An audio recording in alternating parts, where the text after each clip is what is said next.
Well, it is really cold. It's freezing in here. I was having a hard time keeping it above 40, so I have retreated to the front half of the camper.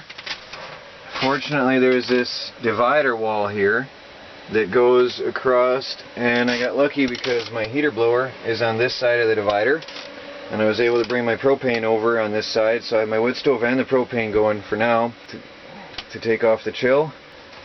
So in extreme measures, I thought about going to the survival camper, but since I already brought over half my gear in here to survive, it didn't make sense.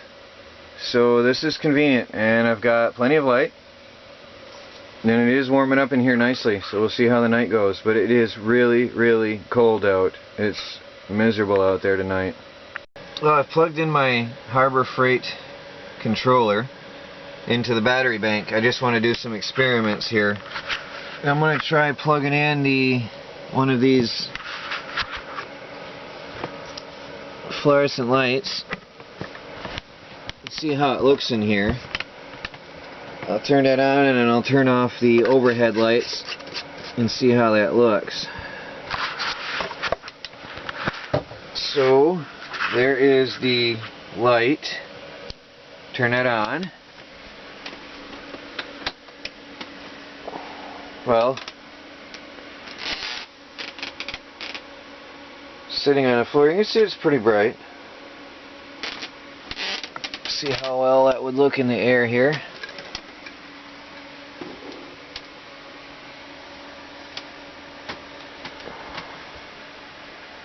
Yeah, if you hold it up, it's pretty decent light. Two of these will certainly light up the place well.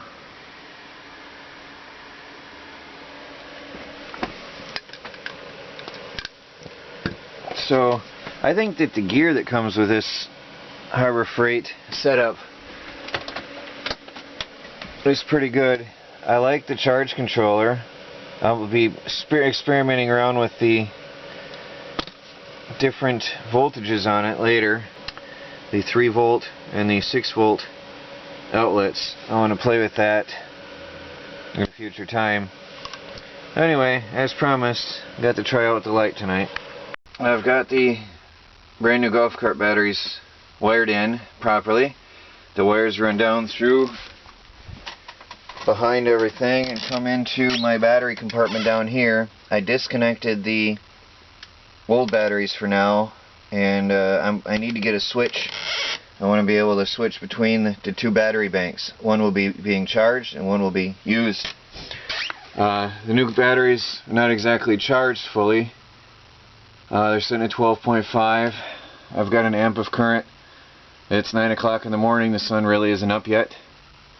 And I'm going to position the Harbor Freight panels into the sun and get some more charging. Hope I don't bore you with these voltages and amps all the time, but this is extremely important for off-grid living if you use electricity. One thing I discovered is the USB port on this Harbor Freight controller is sort of useless. It is not charging my phone at all. It doesn't even make a difference at all on my phone. So yeah, either the USB port is defective or it just is not strong enough. So that's sort of a disappointment on that. This is the problem with making this move. That chimney has to come down, and it's very firmly secured and tarred to the roof. This is the inside of the chimney, and this is a triple insulated pipe bolted on to the framework of the ceiling. It's going to be quite a chore to pull that down. It actually has to be lifted up. The thing is really heavy, and I have to get up on the roof alone and heave this thing straight up and out of the hole, because that rests all the way straight down on the pipe, which rests on the fireplace. And then I'm going to have to secure the fireplace and prop it up underneath and on all sides so that I can move this thing. It's mostly cloudy, and I'm actually putting out 3.5-4 amps of current from the Harbor Freight solar panels. My new golf cart batteries are at 14.1, volts, and it's just about 1 o'clock in the afternoon.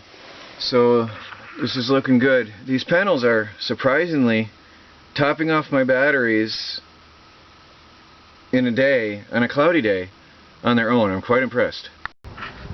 Well, it's snowing again. That means it's cold out, and I need to get some more heat going on. Well, it looks like my new golf cart batteries are doing well. I am absolutely certain that is what was wrong. The old batteries were defective.